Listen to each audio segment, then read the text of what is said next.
कृषि सुधार कानून जो आजकल पूरे देश भर में एक चर्चा का विषय बना हुआ है, उसमें कुछ चीजों को लेकर के मैं अपनी बात आपके समक्ष कहना चाहता हूं। एक तो यह आंदोलन जो लोग कह रहे हैं किसान हित में है, जो लोग इस आंदोलन में शामिल है,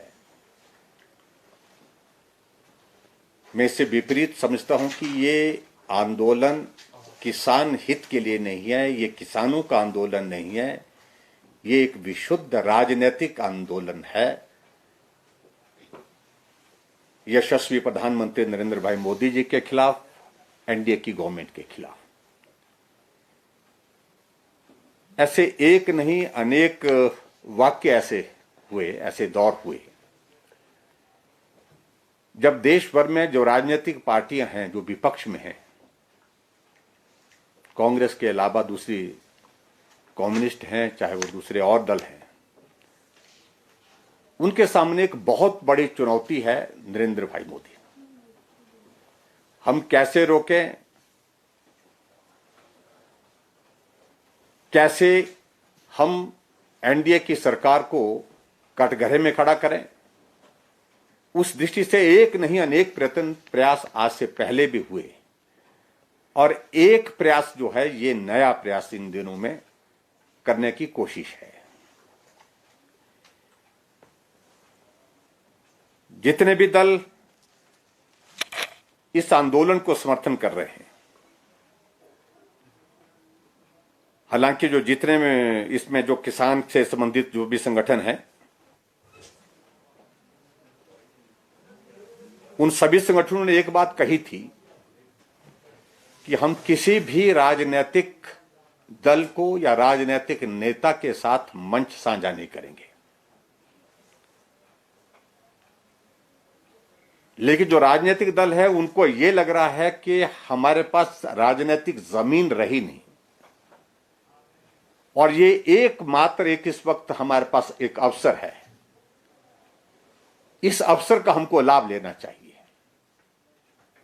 और उस दृष्टि से इस आंदोलन का समर्थन करने की दिशा में आगे बढ़ करके वो अपनी हाजिरी लगाना चाह रहे हैं।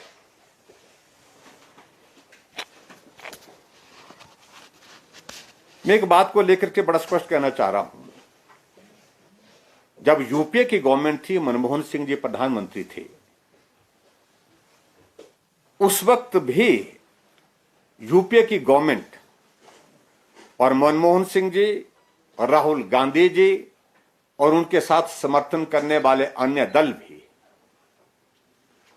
इस कानून का समर्थन करने की बात एक बार नहीं, अलग अलग समय में कई बार कर चुके हैं।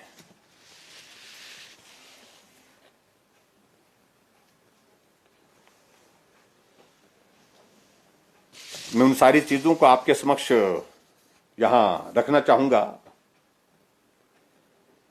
जब मनमोहन सिंह जी की यूपीए की सरकार थी और जो उसमें पार्टियां शामिल थी,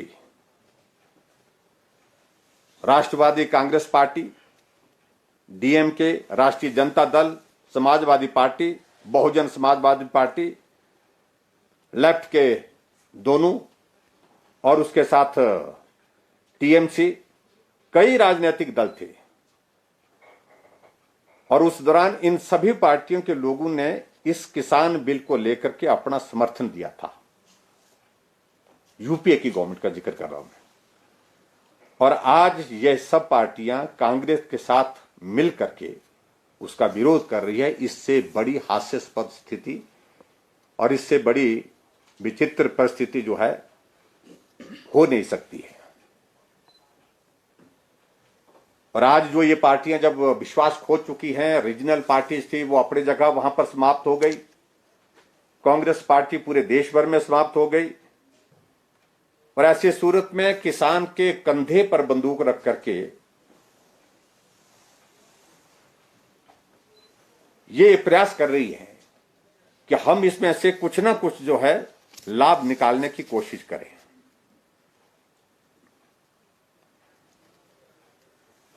किसान आंदोलन से जो जुड़े हुए नेताओं ने प्रारंभ से कहा था कि इसमें पॉलिटिकल पार्टी जो है वो एंटर नहीं करेंगी, जैसे मैंने पहले भी कहा। लेकिन आज जब हम देख रहे हैं कि थोड़ा सा इस आंदोलन ने एक स्वरूप लिया है, और उस स्वरूप को देखते हुए कि इसमें से हमको कुछ राजनीतिक लाभ निकल पाएगा, क्योंकि ऐसे तो हमारी एग्जिस्टेंस, हमारी हाजिरी, हमारी उपस्थिति जो है वो कहीं भी दिख नहीं रही है। ऐसी सूरत में वो इस आंदोलन में कूद करके जो अपने सहयोग की बात कह रहे हैं। मित्रों,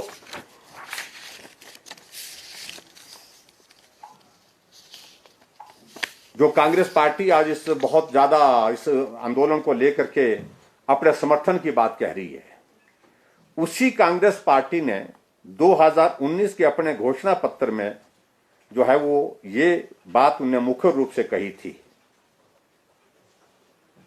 और उनके घोषणा पत्र में साफ साफ लिखा था कि Congress agriculture produce market committee act को निरस्त कर देगी और कृषि उत्पादों के व्यापार की व्यवस्था करेगी, जिसमें निर्यात और अंतरराज्य व्यापार भी शामिल होगा, जो सभी प्रतिबंधों से मुक्त होगा। उनका यह घोषणा पत्र अब भी उनकी वेबसाइट पर है, जिसको आप देख सकते हैं। और ये बातें उनके मैनिफेस्टो में पेज नंबर 17 पॉइंट नंबर 11, अभी भी आप लोग देखेंगे, अगर कांग्रेस पार्टी का अगर मैनिफेस्टो देखेंगे 2019 का लोकसभा चुनाव का, उसमें इस बात का जिक्र है। और आज वही पार्टी जाकर के किस प्रकार से इस आंदोलन में किसानों को उकसाने का, उनको बरगलाने का, उनको गुमराह करने का प्रयत्न कर रही है, प्रयास कर रही है। 27 दिसंबर 2013 को कांग्रेस के पूर्व अध्यक्ष जो है राहुल गांधी ने प्रेस कॉन्फ्रेंस करके कहा था कि कांग्रेस शासित राज्य एपीएमसी एक्ट के तहत फलों और सब्जियों को डीलिस्ट करेंगे ताकि उनके दाम कम किए जा सके। और जब आज हमारी सरकार जो है ये कानून ला करके ये कर दिया जो, और उल्टा किसानों को अब भड़काने की बातें कर रहे हैं। मैं आपके ध्यान में ये भी लाना चाहता हूं कि आप ये जानकर के हैरान होंगे कि 2014 में दिल्ली में शीला दीक्षित की सरकार के जाने के पीछे कांग्रेस ने सब्जियों और फलों के लिए कृषि बाजार सुधार में कमी को जिम्मेदार बताया था। 2014 के तो दिल्ली में जो शीला दीक्षित के सरकार के पीछे जो है ये कारण बताया था। उसी तरह से मुझे इस बात को लेकर के भी हैरानी है कि राष्ट्रवादी कांग्रेस पार्टी जो कृषि सुधार बिल पर राष्ट्रवादी कांग्रेस पार्टी का दोगला चरित्र वो भी हमारे सामने आया है। और राष्ट्रवादी कांग्रेस पार्टी के मुखिया शरद पवार जब यूपीए सरकार में देश के कृषि मंत्री थे, तब ये कृषि सुधारों को लागू करने के लिए पुरजोर कोशिश कर रहे थे।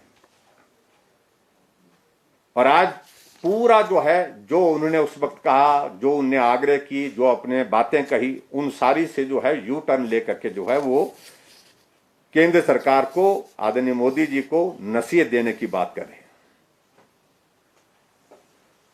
शरद पवार ने अगस्त 2010 से नवंबर 2011 के बीच सभी राज्यों के मुख्यमंत्री को पत्र लिखा था, और उन्होंने बार बार मॉडल एपीएमसी एक्ट को लागू करने और स्टेट एपीएमसी एक्ट में संशोधन के लिए कहा था। यह शरद पवार जी ने कहा था। जब हमारी सरकार ने किया तो अब उसका विरोध कर रहे हैं। यह बहुत विचित्र, इस तरह से मतलब बहुत विचित्र परिस्थिति है।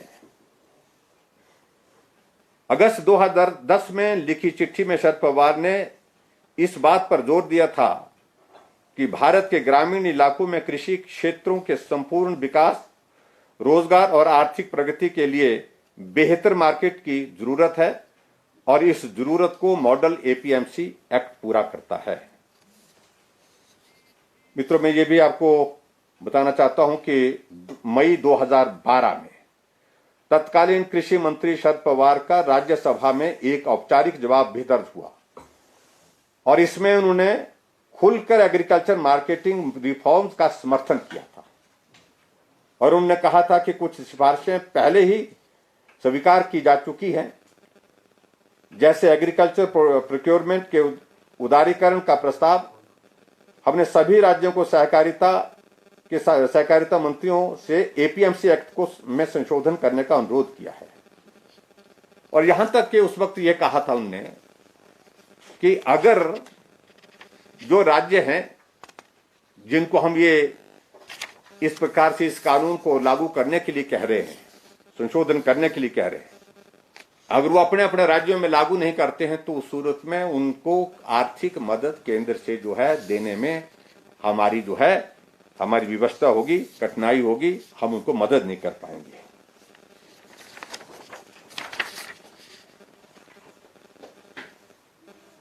और उसी संदर्भ में मैं आगे भी कहना चाहता हूं, आम आदमी पार्टी के संदर्भ में थोड़ा सा मैं कहना चाहता हूं। आज बड़ा विचित्र लग रहा था, मैं देख रहा था दिल्ली प्रदेश के मुख्यमंत्री जो है उनके स्वागत अभिनंदन के लिए जो है उनके व्यवस्था से संबंधित जो है जो दिल्ली आ रहे हैं उनकी व्यवस्था की चिंता कर रहे हैं, आंदोलन में जो भाग लेकर के दिल्ली पहुंच रहे हैं, खुद जाकर के वो उसका निरीक्षण कर रहे हैं, करने के लिए जा रहे हैं। मैं उस संदर्भ में यही कहना चाहता हूं कि किसानों के आंदोलन से आज दिल्ली वाले ही सबसे ज्यादा परेशान हैं, लेकिन दिल्ली की सत्ता पर काबिज आम आदमी पार्टी ही किसानों को भ्रमित करने और भड़काने में सबसे आगे है। इस मामले में दिल्ली के मुख्यमंत्री अरविंद केजरीवाल का जो है दोहरा जो एक चेहरा है वो जग जाहिर हुआ है। इसी तरह से मैं ये भी कहना चाहता हूं, जो भारत बंद का आगे बढ़कर समर्थन करने वाले केजरीवाल की कथनी और करनी में बड़ा अंतर है। और एक तरफ तो आम आदमी नए कृषि कानूनों का विरोध कर रही है, वहीं दूसरी तरफ उसने इस कानून को 23 नवंबर को ही लागू कर दिया। 23 नवंबर को ही लागू कर दिया, ये भी आपको बताऊं, और उसकी सूचना भी जारी कर दी है। और एक और मित्र हैं योगेंद्र यादव, जो स्वराज पार्टी से किसान आंदोलन में घुसकर चेहरा चमकाने के लिए, क्योंकि पहले वो आम आदमी पार्टी से में थे, वहां से निकाल दिए गए, उसके बाद अब भारत बंद का जो ऐलान करने में जो उसमें वो भी अपनी जमीन तलाशने के लिए कोशिश कर रहे हैं। और ये स्वराज पार्टी बनाने वाले योगेंद्र यादव कुछ समय पहले तक कृषि सुधारों के नाम पर मोदी सरकार को घेरते थे। आज वो कृषि सुधार किए जाने के बाद किसानों को न केवल भड़काने में जुटे हैं, बल्कि भारत बंद के नाम पर आवश्यक वस्तु की सप्लाई को भी रोकने पर जो है वो आमदा हुए पड़े हैं। इसी तरह से आगे बढ़कर के मैं ये भी मैं कहना चाहता हूं, अकाली दल, मैं सबकी भूमिका आपके सामने इस प्रकार से रख रहा हूं। अकाली दल की अगर हम बात करें, कृषि सुधार कानूनों पर अकाली दल का आज जो रवैया है वो कुछ दिनों पहले तक नहीं था। 12 दिसंबर 2019 को एग्रीकल्चर पर स्टैंडिंग कमेटी की रिपोर्ट में अकाली दल के सांसदों के बोल कुछ अलग तरह के थे। उस दिन उन्होंने कहा था कि एपीएमसी भ्रष्टाचार और राजनीति का अड्डा बन चुकी है और वहां बिचौलियों और दलालों का बोलबाला रहता है। यही नहीं, उन्होंने कहा था कि एपीएमसी किसानों के हित में नहीं है। और इसके बाद 3 जून 2020 को जब इस अध्यादेश को लाया गया, तब भी अकाली दल सरकार के उस फैसले के साथ था। अकाली दल की मंत्री हरसिमरत कौर उस निर्णय का हिस्सा थी। She was part of that decision जब वो निर्णय लिया गया था। उस समय अकाली दल ने कोई विरोध नहीं किया था, लेकिन आज अकाली दल के सुर एकदम अलग हुए पड़े हैं। महज राजनीति जो उनके जो जमीन खिसकती नजर आ रही है उस दृष्टि से।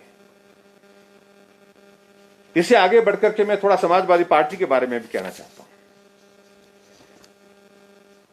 समाजवादी पार्टी भी अपने सियासी रोटियों को सेंकने में इस दौर में पीछे नहीं है।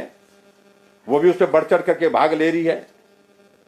लेकिन जब संसद की स्टैंडिंग कमेटी में चर्चा हो रही थी, तब समाजवादी पार्टी के सांसद मुलायम सिंह, जो सबसे वरिष्ठतम नेता है उस दल के, का रुख जो है वो अलग तरह का था। 12 दिसंबर 2019 को एग्रीकल्चर पर स्टैंडिंग कमेटी की जो रिपोर्ट आई, उसके मुताबिक मुलायम का बयान समाजवादी पार्टी के दोगलेपन को प्रदर्शित करता है। मुलायम ने तब सुझाव देते हुए एपीएमसी की आलोचना की थी और कहा था कि इससे किसानों को नुकसान हो रहा है। और उसके बाद अगर हम आगे बढ़ करके कहें जो हमारे जो कम्युनिस्ट भाई हैं, इनका तो स्वभाव है कि आंदोलन जहां भी दिखता है वहां झंडा लेकर के पहुंचने का इनका स्वभाव है। और इसमें भी इसी प्रकार से, क्योंकि पूरे देश भर में कुछ राज्यों में कभी हुआ करते थे, वो राज्य एक एक करके निकल गया। वेस्ट बंगाल में लंबे समय तक इनकी सत्ता रही, वहां ममता ने इनको सत्ता से बाहर कर दिया। अब ममता भी इस दौर में से जो है वो जहां सीपीएम सीपीआई का साम्राज्य समाप्त होने के बाद अपना साम्राज्य बनाना चाह रही है, उसमें भी वो उसकी भी भूमिका जो है वो इस संघर्ष में जो है और तरह की दिख रही है। इस दौरान जो है वो लेफ्ट पार्टियों को का जो जहां पूरे देश भर में कुछ सरकारों पर जो प्रभाव था, यूपीए सरकार के दौरान कृषि सुधार को लेकर के योजना आयोग की रिपोर्ट में बड़े बड़े सुझाव दिए थे इनने, लेफ्ट पार्टी ने। और पंचवर्षीय योजना 2007 से 2012 के लिए एपीएमसी मंडियों को हटाने की बात कही गई थी, जिसका कुछ राज्य सरकारों ने भी पालन करना शुरू कर दिया था। लेकिन आज लेफ्ट राजनीति के लिए किसानों का नुकसान करने पर जो है वो आमदा हुए पड़े हैं। कुल मिलाकर के मित्रों, मैं आपके बीच में ये कहना चाहता हूं, जहां इस आंदोलन को लेकर के जो लोग इस प्रकार का एक माहौल बनाने की कोशिश कर रहे हैं कि ये किसानों के विरोध में है, किसानों के हित में नहीं है, सही मायने में जो तस्वीर किसानों के बीच में इन्होंने रखने की कोशिश की है, उस तस्वीर से हट करके जो है जो वास्तविकता वो बहुत अलग है। इसमें किसी तरह से भी कोई भी बात किसानों के अहित में नहीं है, सब बातें किसानों के हित में है। और मैं ये भी जरूर कहना चाहता हूं, जो कॉन्ट्रैक्ट फार्मिंग की अगर बात कही गई थी तो 2007 में कांग्रेस की गवर्नमेंट थी और 2007 से 2012 तक जो है बहुत सारे स्टेट में जो है कॉन्ट्रैक्ट फार्मिंग के इस कॉन्सेप्ट को पायलट के रूप में आगे बढ़ाने के लिए कहा गया। और जितने भी स्टेट में जहां जहां भी कांग्रेस की उस वक्त गवर्नमेंट थी, बहुत सारे स्टेट में उस वक्त गवर्नमेंट थी, उसमें जो है चाहे आंध्रा है, असम है, हरियाणा है, मध्य प्रदेश है, राजस्थान है, बहुत सारे स्टेट थे उसमें, वहां पर जो है उसमें पायलट बेस पे जो है कॉन्ट्रैक्ट फार्मिंग की शुरुआत हो गई थी। लेकिन उस वक्त गवर्नमेंट एनडीए की नहीं थी, यूपीए की गवर्नमेंट थी। इस बात को भी स्पष्ट होने की बात है। और मैं इस बात को लेकर के भी स्पष्ट करना चाहता हूं कि किसानों की ना तो जमीन बिकेगी जो एक प्रचार किया जा रहा है, ना ही जमीन लीज पर दी जाएगी और ना ही जमीन जो है बंधक होगी। ये बड़ा स्पष्ट इसमें है। किसानों को सही मायने में अपने प्रोडक्ट की, अपनी फसल की सही कीमत मिले, बीज के बिचौलिए के बिना मिले, जहां जिस मार्केट में उसको जेन्युइन रेट मिलता है, बेहतर रेट मिलता है, वहां जाकर के अपनी फसल को वो बेच सके, अच्छे दाम पर बेच सके। इस बात को लेकर के ये बिल जो है आगे लाया गया है।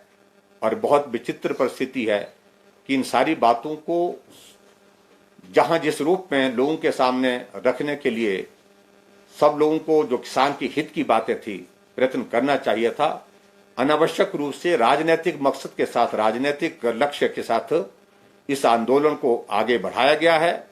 और मैं फिर से कहूंगा, ये किसान आंदोलन ना हो करके एक राजनीतिक आंदोलन आदरणीय मोदी जी के खिलाफ, एनडीए के खिलाफ करने की कुछ लोगों की कोशिश है।